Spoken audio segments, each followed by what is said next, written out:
Here we are. Ladies and gentlemen, the Traveling Wildberries.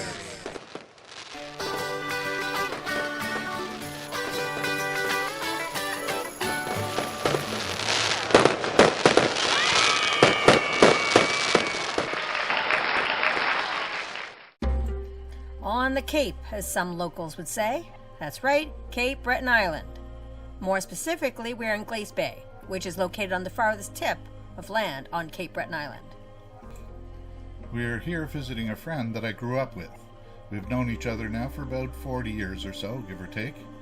We were part of a circle of friends that hung out together, making our way through the ups and downs of what would end up as the memories of our teen years.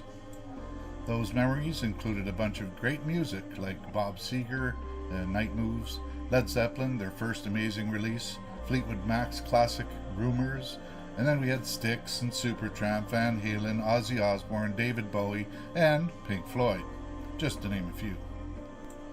This music became the musical backdrop of our lives at the time. There was even a couple of the new members who joined the group in the later years who were into Kiss. It wasn't my thing, but I remember them showing up a few times, donning the classic Kiss boots and the rest of the Kiss garb. We stopped at McDonald's off the highway for a coffee.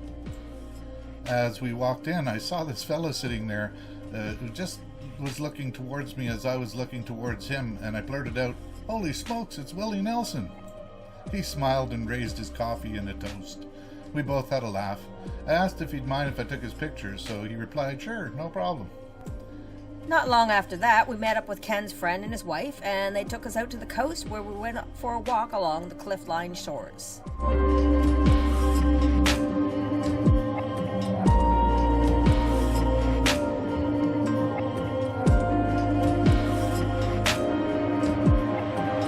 The next day, we all went out to visit the fortress at Louisebourg.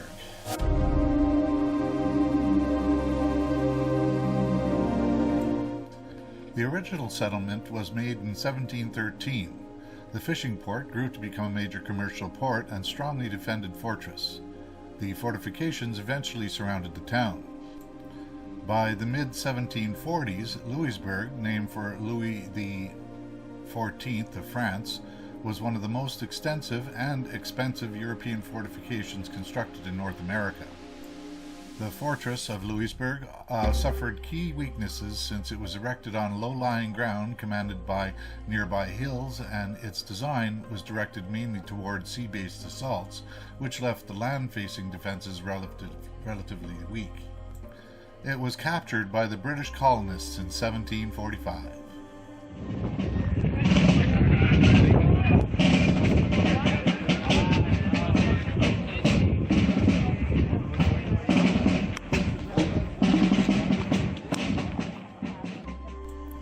As we were leaving, we noticed they were about to fire off one of the cannons, so we went over to watch.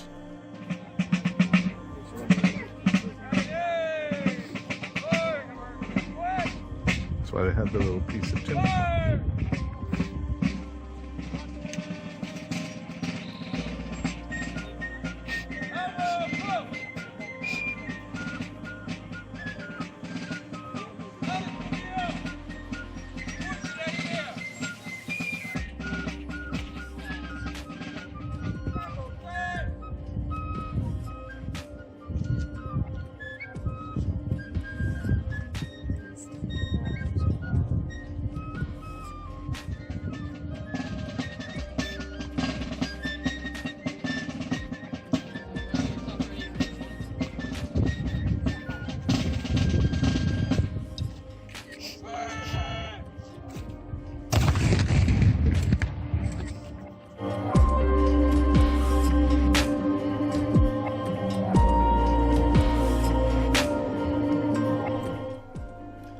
Ken's friend Robin set us up on a vacant piece of land he owns, not far from his present residence.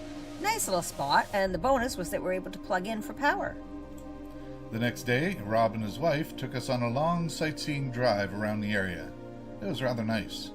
Thing is, we got to chatting and reminiscing and so on, and I forgot to take any pictures. We later had supper together at their place and played some games at the dining room table. At the end of the evening, they drove us back to the spot where our RV was parked. We were both exhausted, so we fell asleep rather early.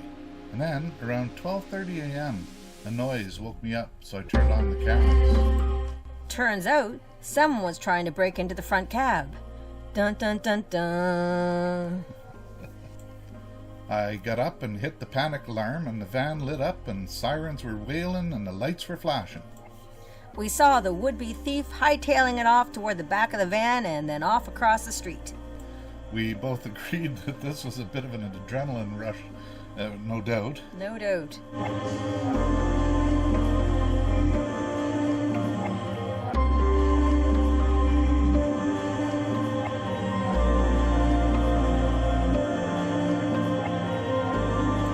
It took us a little while to get back to sleep, but we did, and there were no more interruptions after that. The next morning, my friend and his wife came by to see us off. They brought us a huge container of frozen spaghetti sauce. Let's just say that was a welcome treat for the next couple of meals. We had a wonderful time. Thanks for your kind hospitality. Yeah, it was nice getting together and catching up. Not long after that, we took off down the road, headed for... Come on back to see where we're headed next. That's right. Ciao for now.